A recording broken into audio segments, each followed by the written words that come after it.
You know, I have no idea what the heck gluten is, but now lawyers sure do. A Justice Department ruling forcing a small college in Massachusetts to include gluten-free food on its menus. Students who are allergic to that substance complained to the government and won.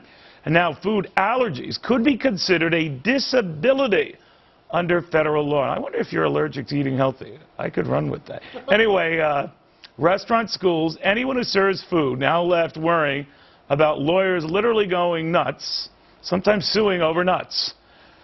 Let's bring in the lawyers who are not nuts, I might point out. Anahita Sedaghatfar and Nicole Dept. All right, Nicole, can restaurants then be found liable if they are not prepared to deal with the disability that is an allergy? I don't think that's what this particular settlement says and what this decision says. In this particular case, what happened was that the university forced the students to purchase the meal plan, and then at least one of the students, and the student who made the complaint, couldn't eat from that meal plan because the foods that he could eat weren't offered.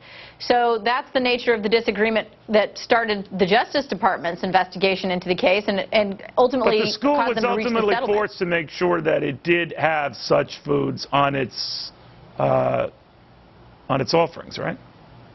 Exactly, and I think what happened in this case was that the university sort of walked themselves right down this path by saying to the students, you must have this meal plan, but then they didn't provide any food that the students could actually eat. Yeah. I didn't know, Anahita, that all of a sudden now this sort of thing, a food allergy, is a disability. That opens up a host of issues, doesn't it? Absolutely, and I hate to sound cliche, but talk about a nanny state, and not to be unsympathetic, but this goes way too far. And not only are the floodgates of litigation now going to be wide open, but this opens up a Pandora's box, Neil. I mean, what is next? Is long hair going to be considered a disability? Short hair? I mean, we cannot allow this to take place. This Why? Is what is your big worry? What is your big worry? What will happen? Let me put it to you like this. Food allergies are not individualized.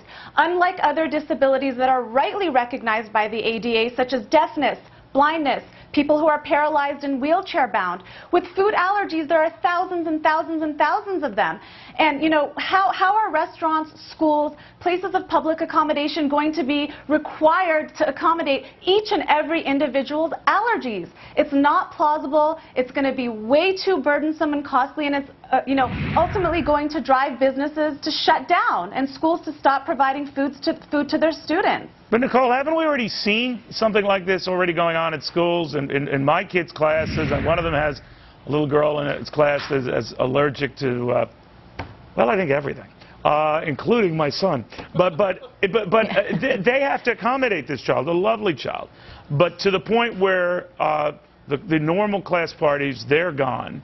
Everyone's eating carrots, and my son's miserable because, like his old man, he likes to eat. So I'm just thinking, can we take this with the best of intentions too far? And do people fear, administrators, business operators in the future, better to play it safe than risk a lawsuit later?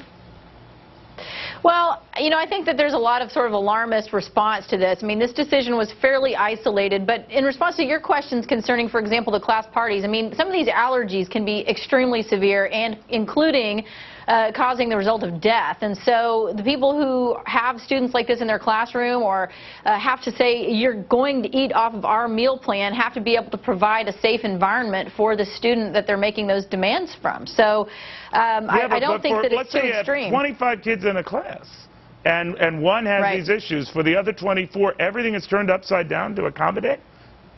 Exactly. What are you going to do? Have 25 issue. Separate kitchens?